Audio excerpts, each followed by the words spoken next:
नमस्कार।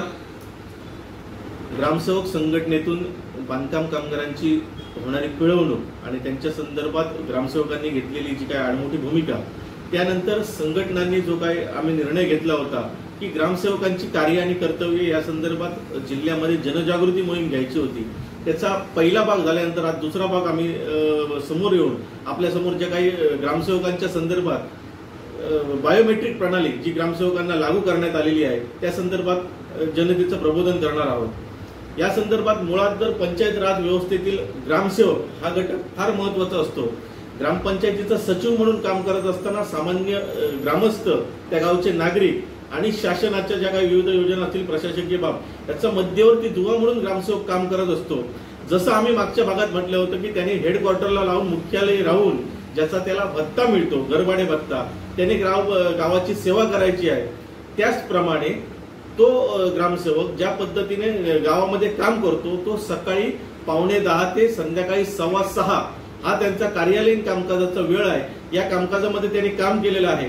आपल्यामध्ये जर सिंधुदुर्ग जिल्ह्यात जरी बघितलं तर बहुतांश ग्रामीण भागातील ग्रामपंचायती ही दुपारनंतर ह्या बंद अवस्थेत असतात आणि याला कारण असं असतं की लोकांमध्ये जागरूकता नाही आणि त्या गावचे ग्रामसेवक असतील ते पंचायत समितीमध्ये बैठकीला जातो, त्या ठिकाणी बैठकीला जातो, त्या ठिकाणी बैठकीला जातो असं सांगून तिथून निघून जातात आणि दुपारनंतरच्या कालावधीत ग्रामपंचायतीचं कामकाज पूर्णपणे ठप्प होतं।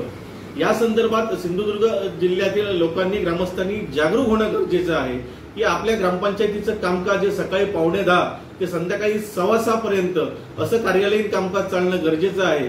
आणि या संदर्भात ग्रामसेवकांनी जर त्यांनी हालचाल रजिस्टर मेंटेन ठेवून, ज्याला मुवमेंट रजिस्टर म्हणतात, ते ग्रामपंचायतीत ठेवणे बंधनकारक आहे।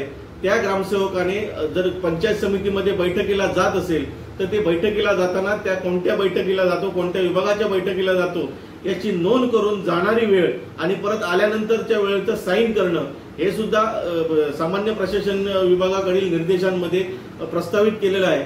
आणि मित्रांनो, महत्वाची फार गोष्ट मध्ये की ग्रामसेवक जर खोटं बोलत असतील तर सामान्य प्रशासनाने कोविड झाल्यानंतर 2022 साली एक परिपत्रक काढलेलं आहे की याच्यामध्ये बायोमेट्रिक प्रणाली, त्यांची जी काही हजेरी आहे ती बायोमेट्रिक प्रणालीवर कंपल्शन केलेलं आहे आणि ती लागू करण्यात आलेली आहे पद्धती।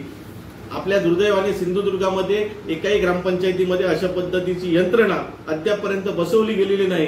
आत्ताच माझ्या माहितीनुसार 2/8/2024 रोजी आपल्या जिल्ह्याच्या मुख्य कार्यकारी अधिकाऱ्यांनी सर्व गटविकास अधिकाऱ्यांना ग्रामपंचायतींनी बायोमेट्रिक प्रणाली लागू करण्याबाबत आदेश काढलेले आहेत आणि त्याची अंमलबजावणी करण्याच्या सूचना दिलेल्या आहेत। बायोमेट्रिक प्रणाली म्हणजे काय आहे नेमकी, तर ही थंब स्कॅनरची मशीन एक ग्रामपंचायतीमध्ये ती लावणं बंधनकारक आहे। ज्या ठिकाणी ग्रामसेवकाने सकाळी हजर झाल्यानंतर आपलं बायोमेट्रिक पद्धतीने थंबद्वारे हजेरी द्यायची आहे आणि संध्याकाळी निघून जाताना दरम्यानच्या काळात जर बैठकीला जात असेल तर त्यावेळी त्याची आपली थंब इम्प्रेशन त्या ठिकाणी नोंदित करून त्यांनी त्याची हजेरी पत्रकावरती बायोमेट्रिक प्रणालीद्वारे हे सगळं मेंटेन करणं गरजेचं आहे।